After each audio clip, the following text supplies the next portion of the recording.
जय श्री राधे कृष्णा दोस्तों, स्वागत है आपका आपके अपने चैनल कृष्णा भक्ति मार्गदर्शन में। आइए कार्तिक मास की आज की कथा प्रारंभ करते हैं। एक नगर में एक ब्राह्मण दंपत्ति रहते थे। वे दोनों प्रतिदिन 7 कोस दूर गंगा और यमुना नदी में स्नान करने जाते थे। इतनी दूर आने जाने से ब्राह्मण की पत्नी थक जाती थी।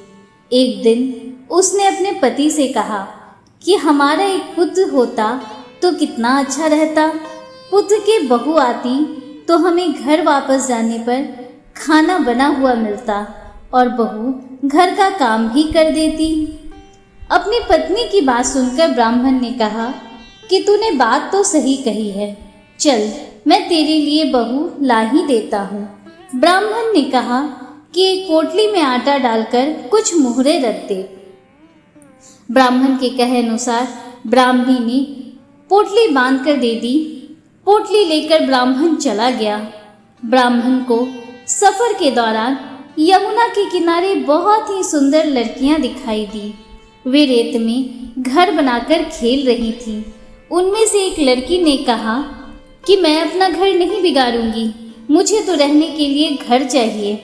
लड़की की बात सुनकर ब्राह्मण मन ही मन सोचने लगा कि बहू बनाने के लिए यही लड़की उचित है। जब वह लड़की जाने लगी तो ब्राह्मण भी उसके पीछे पीछे उसके घर तक चला गया। वहां जाकर ब्राह्मण ने उस लड़की से कहा, बेटी, कार्तिक मास चल रहा है, इसलिए मैं किसी के घर खाना नहीं खाता। मैं अपने साथ आटा लेकर आया हूँ। तुम अपनी माता से पूछो कि क्या वह मेरे लिए आटा छानकर 4 रोटी बना देंगी। यदि वह मेरा आटा छानकर रोटी बनाएंगी तो ही मैं रोटी खाऊंगा। लड़की ने जाकर अपनी माँ को ये सारी बातें बताई। माँ ने कहा, उचित है, जाकर ब्राह्मण देव से कह दो कि वह अपना आटा दे दे, मैं रोटी बना दूंगी। जब वह आटा छानने लगी तो आटे में से मोहरें निकली। वह सोचने लगी कि जिसके आटे में इतनी मोहरें हैं उसके घर में कितनी मोहरें होंगी। जब ब्राह्मण खाना खाने बैठा तो लड़की की माँ ने उस ब्राह्मण से पूछा, क्या आपका कोई लड़का है और क्या आप उस लड़के की सगाई करने जा रहे हो। यह सुनकर ब्राह्मण ने कहा कि मेरा लड़का तो काशी में पढ़ने गया हुआ है, लेकिन यदि तुम कहो तो खांड कटोरे से विवाह करके तेरी बेटी को मैं अपने साथ ले जाऊं। लड़की की माँ ने कहा, ठीक है ब्राह्मण देव। इस पर लड़की की माँ ने लड़की की खांड कटोरे से शादी करके अपनी लड़की को ब्राह्मण के साथ भेज दिया। ब्राह्मण ने घर आकर कहा, रामू की माँ, दरवाजा खोलकर देख, मैं तेरे लिए बहू लेकर आया हूँ। ब्राह्मण की पत्नी भीतर से ही बोली, हमारे तो कोई बेटा बेटी नहीं है, तो बहू कहाँ से आए। दुनिया ताने मारती थी, अब आप भी ताने मारने लगे।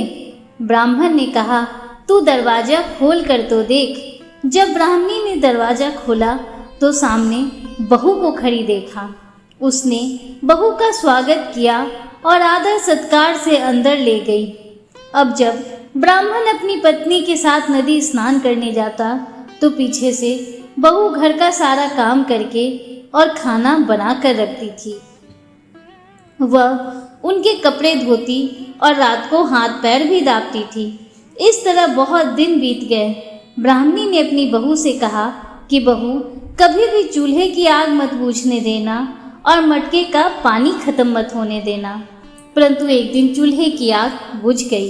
यह देखकर बहू घबरा गई और भागी भागी अपनी पड़ोसन के पास गई और कहा कि मेरे चूल्हे की आग बुझ गई है और मुझे थोड़ी आग चाहिए। मेरे सास ससुर सुबह 5 बजे से गए हुए हैं, वह थके हुए घर आएंगे, इसलिए मुझे उनके लिए खाना बनाना है।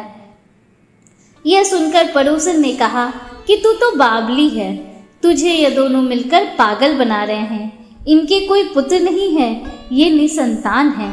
बहू ने कहा, नहीं ऐसा मत बोलो, इनका बेटा तो बनारस काशी में पढ़ने गया हुआ है।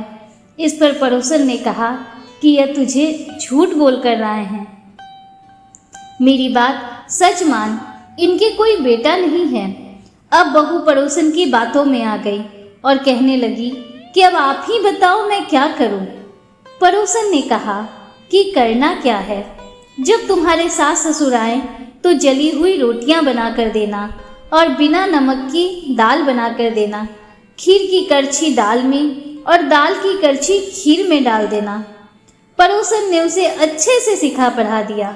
फिर जब उसके सास ससुर घर पर आए तो उसने ना तो उनका आदर सत्कार किया, ना ही उनके कपड़े धोए। जब उसने सास ससुर को खाना दिया तो सास बोली, बहू आज ये रोटियां जली हुई क्यों हैं और दाल भी अलूनी है। तब बहू ने पलट कर कहा कि एक दिन ऐसा खाना खा लोगे तो कुछ बिगड़ नहीं जाएगा तुम्हारा। सास ससुर को खरी खोटी सुनाकर वह फिर से पड़ोसन के पास गई और बोला कि अब आगे क्या करना है। पड़ोसन ने कहा कि अब तुम सातों कोठों की चाबी मांग लेना। अगले दिन जब ब्राह्मण स्नान करने के लिए जाने लगे तो बहू अड़ गई कि मुझे तो सातों कोठों की चाबी चाहिए। तब ससुर ने कहा कि इसे चाबी दे दो। तब सास ने बहू को चाबी दे दी।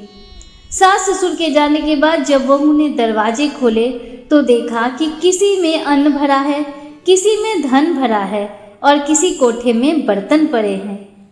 जब उसने सबसे ऊपर का 7वां कोठा खोला तो देखा कि शिव जी, पार्वती माता, गणेश जी, लक्ष्मी माता जी, पीपल पथवारी, कार्तिक के ठाकुर, राई दामोदर, तुलसी जी का बिड़वा, गंगा यमुना और 33 कोटि देवी देवता विराजमान हैं। वहीं पर एक लड़का चंदन की चौकी पर बैठा माला जप रहा है। यह सब देखकर उसने लड़के से पूछा कि तुम कौन हो। तब लड़का बोला कि मैं तेरा पति हूँ, अभी दरवाजा बंद कर दे, जब मेरे माता पिता आएंगे तब दरवाजा खोलना। यह सब देखकर बहू बहुत खुश हुई और 16 श्रृंगार कर सुंदर वस्त्र पहनकर अपने सास ससुर का इंतजार करने लगी। उसने अपने सास ससुर के लिए अच्छे अच्छे पकवान बनाए। जब उसके सास ससुर घर पर आए तो उसने उनका आदर सत्कार किया और प्रेम पूर्वक खाना खिलाया और हाथ पैर दबाने लगी।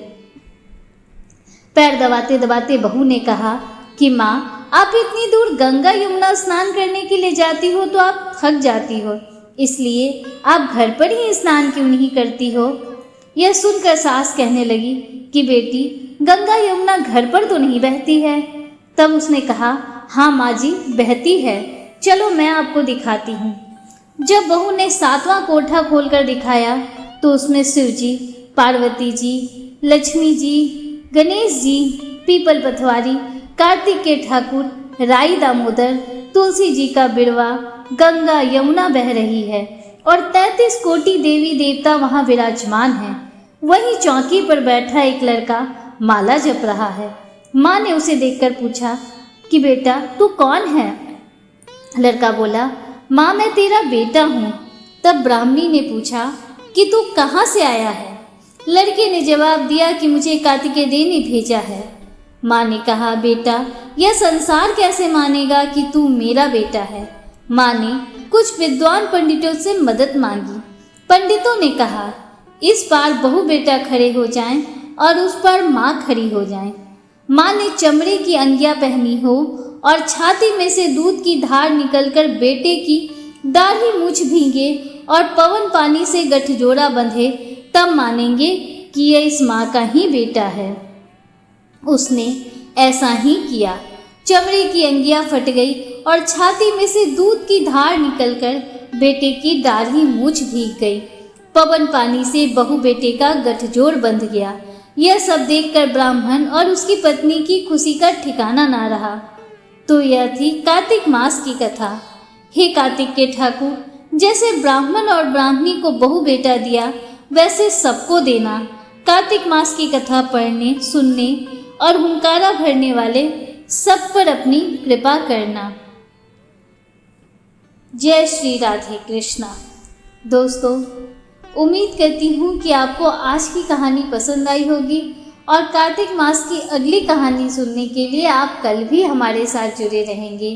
अगर वीडियो आपको अच्छा लगा हो तो वीडियो को लाइक कीजिए, दूसरों के साथ शेयर कीजिए, कमेंट में जय श्री राधे कृष्णा हर हर महादेव जरूर लिखिए। अगर आप हमारे चैनल पर पहली बार आए हैं तो चैनल को सब्सक्राइब कीजिए। हमारे चैनल पर प्रतिदिन पौराणिक कथाओं का श्रवण कराया जाता है। बेल आइकन जरूर प्रेस कीजिए जिससे आगे भी आपको ऐसी ही रोचक जानकारियाँ मिलती रहें। मिलते हैं आपसे अगले वीडियो में, तब तक के लिए हर हर महादेव, जय श्री राधे कृष्णा, राधे राधे।